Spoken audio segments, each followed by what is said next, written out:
जय ज्योतिनवारा पीर पैगंबर बादशाह रत्नाणी अगे झूले लाल अमर लाल तुझी सदाई जोत बरे।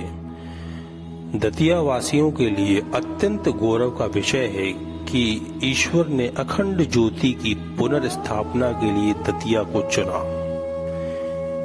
सिंधी समाज के लोग हर वर्ष ज्योति स्नान बड़े ही उत्साह के साथ मनाते हैं।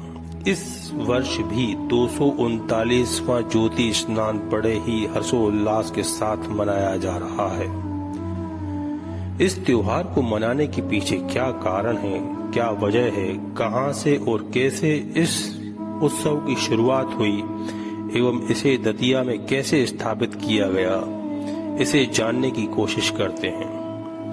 सबसे पहले ज्योति एवं जल का महत्व समझ लें।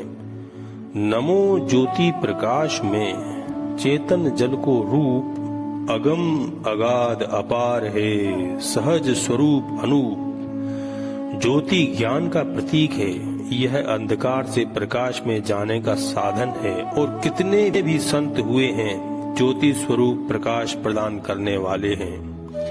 जल, बड़े बड़े ऋषि मुनियों ने जल के पास रहकर ध्यान एवं तपस्या की। जल का बहाव मन के बहाव को स्थिर कर देता है। जल अग्नि को बुझा देता है। जल और अग्नि एक दूसरे के विरोधी हैं। बस यहीं से ज्योति स्नान की कहानी प्रारंभ होती है। चमत्कार वाली बात यह है यहाँ पर कि जब ज्योति प्रकट हुई तो जल से जलती हुई प्रज्वलित होकर प्रकट हुई। उससे पहले चर्चा करें संत शिरोमणि साहब के बारे में। कहा जाता है नानक दुखिया सब संसार, और इस दुख से पार लगाने के लिए संतों का अवतरण होता है। लेकिन यह बड़े दुख का विषय है कि संत शिरोमणि साईं हजारी राम साहब की जन्म तिथि का ठीक पता नहीं है, ना ही उनका हमारे पास कोई छाया चित्र है। लेकिन ऐसा माना जाता है, कुछ प्रसंग हैं इतिहास में जिससे यह पता चलता है कि इस शताब्दी में संत शिरोमणि का जन्म हुआ। पहला प्रसंग है साईं जन के पिता साहब यानी रतन राय की साहा साहब से भेंट। साहा साहब सिंध प्रांत के महान कवि एवं दरवेश थे। एक समय शाह साहब हिंदू योगियों के दर्शन के लिए हिंगलाज गए। हिंगलाज एक माता का मंदिर है पाकिस्तान में। जब वो दर्शन करके लौटे तो उनकी मुलाकात साईं जन के पिता साहब से हुई। इससे केवल हम ये अंदाजा लगा सकते हैं कि यह समय 1714 के आसपास का था, क्योंकि उस समय शाह साहब 25 वर्ष के थे। साईं हजारी राम साहब के पूर्वज मुल्तान के निवासी थे। मुल्तान एक पाकिस्तान में शहर का नाम है एवं सचदेव क्षत्रिय थे। लेकिन कुछ समय बाद मुल्तान छोड़कर आदलपुर में जाकर रहने लगे। उस समय तहसील घोटकी जिला सिंध नदी के तट पर बसा हुआ था। सिंध नदी का दूसरा नाम पूराली भी है। पूराली का अर्थ होता है मार्ग बदलना। सिंध नदी समय समय पर अपना मार्ग बदलती रहती है। 17वीं शताब्दी में नदी ने अपना मार्ग पुनः बदल दिया। अब साईं जन के पिता साहब को अपना व्यवसाय तो जारी रखना था, लेकिन इस स्थान पर यह बड़ा कठिन कार्य था, क्योंकि हर जगह पानी ही पानी था और परिवार बड़ा होने के कारण इनको अपना व्यवसाय बंद करना पड़ा और फिर वो यहाँ से इब्राहिमपुर में जाकर दुकान खोल ली। लेकिन फिर रतन राय की भेंट शाह साहब से हुई। उन्होंने इनको बरवाड़े या बारदड़े में जाने की सलाह दी। बारदड़ो का अर्थ होता है उत्तम स्थान। ये एक शहर का नाम है सिंध प्रांत में। श्री रतनलाल को 8 बेटे एवं 1 बेटी थी। सबसे बड़े बेटे का नाम गिद्दूमल, दूसरे का नाम कंवरमल, तीसरे का नाम सदारंग, चौथा सहजोमल, पांचवा लखीमल, छठवां गुन्नोमल, सातवां लीलोमल और सबसे छोटे पुत्र साईं हजारी राम थे। एक बेटी भी थी जिनका नाम था भाईनवारी, यानी भाइयों की सर्वप्रिय प्यारी बहन। सारे भाइयों का स्वभाव व्यवसायी प्रवृत्ति का था, लेकिन हजारी राम का स्वभाव अलग ही था। वह संत प्रवृत्ति के थे। उस समय बिजली से चलने वाली चक्कियां नहीं थीं, तो घर की महिलाएं हाथ से चलाने वाली चक्की से आटा पीसती थीं। वो आटा लेकर दान करने चले जाते, इससे घर की महिलाएं नाराज होती थीं। यह क्रम रोज चलता था। साईं हजारी राम को जिम्मेदारी का एहसास हो, इसलिए उनके विवाह की चर्चा होने लगी। कई बार कहा सुनी हो जाने के बाद साईं जन को घर छोड़ना पड़ा, लेकिन वे वैरागी प्रवृत्ति के थे, तो डहरकी पहुंच गए। डहरकी एक धार्मिक स्थल है पाकिस्तान में। वहां पर पूर्ण संत डांदू राम की सेवा में मग्न हो गए।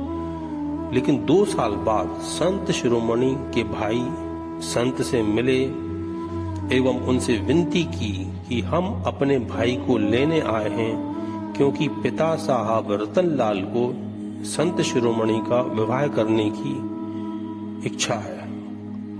उनसे पूछा गया, आप पिता की इच्छा को पूरा करें। उन्होंने शुरू में तो मना किया, लेकिन साईं डांदू राम के कहने पर वो सहमत हो गए। डांदू राम के समझाने के बाद वो अपने बच्चों के साथ, अपने भाइयों के साथ चले गए। विवाह तो करा दिया गया, लेकिन उनका मन दुनियादारी में नहीं लगता था। वो संत जनों की संगत में रहने लगे। फकीर हैदर शाह सूफी संत के साथ भजन करने लगे। कुछ साल रहने के बाद घर से बुलावा आया कि संत शिरोमणि के पिता की तबीयत बहुत ज्यादा खराब है और उनकी तमन्ना है कि वो अपने प्रिय बेटे लखीमल से मिलें। लखीमल उस समय जैसलमेर में थे। जैसलमेर काफी दूर था, तो उस स्थान तक पहुंचने के लिए सभी ने निर्णय लिया कि हम लोग अगर जाएंगे तो काफी दिन उसमें खराब होंगे। सबने निर्णय लिया कि इस काम के लिए साईं हजारी राम को भेजा जाए और उनको अपना संदेश दें कि पिता साहब उनसे मिलना चाहते हैं। तो उनके सामने समस्या थी कि इतनी जल्दी जैसलमेर कैसे पहुंचे। तो फिर हैदर शाह फकीर ने अपने शक्ति का प्रयोग करते हुए एक रात में ही ऊंट पर बिठालकर उनको पिता साहब के पास भेज दिया। बेटे लखीमल का चेहरा देख के पिता साहब रतन राय ने प्राण त्याग दिए। पिता की मृत्यु के बाद संत शिरोमणि का वैराग्य और गहरा हो गया।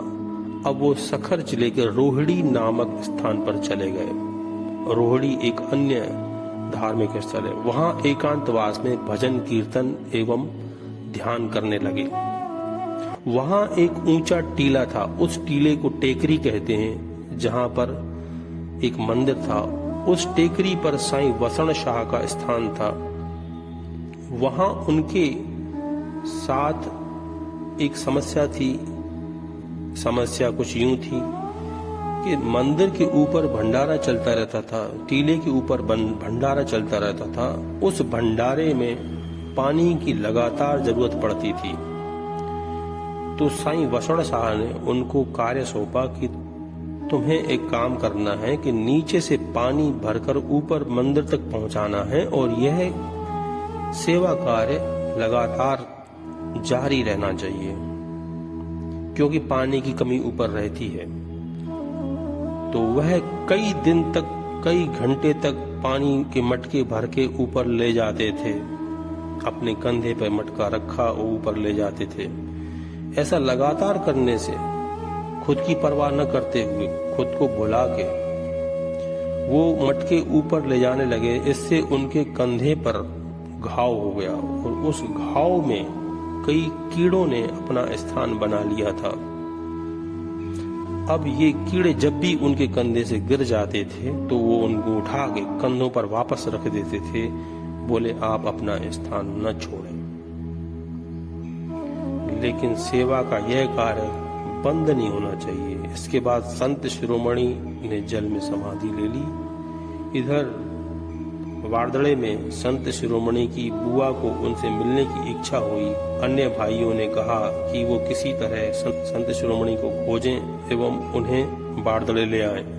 सब लोगों को पता चला कि वारदड़े में हैं, लेकिन वहां न मिलने के कारण फिर वो रोहड़ी नामक स्थान में उन्हें तलाश करने लगे। सब लोग रोहड़ी पहुंचे। साईं वसण शाह ने कहा कि यहाँ नवरात्रा रखो, तुम्हारी इच्छा पूरी होगी। 9 दिन तक व्रत रखा गया।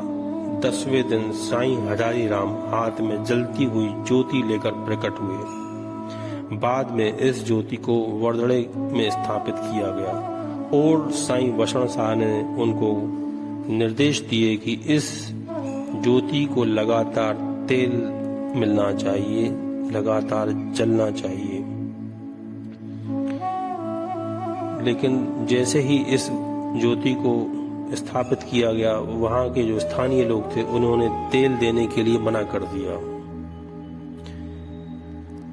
तो काफी दिन तक तेल न मिलने के कारण साईं हजारी राम ने शिष्यों से कहा कि पानी भर कर ले आओ।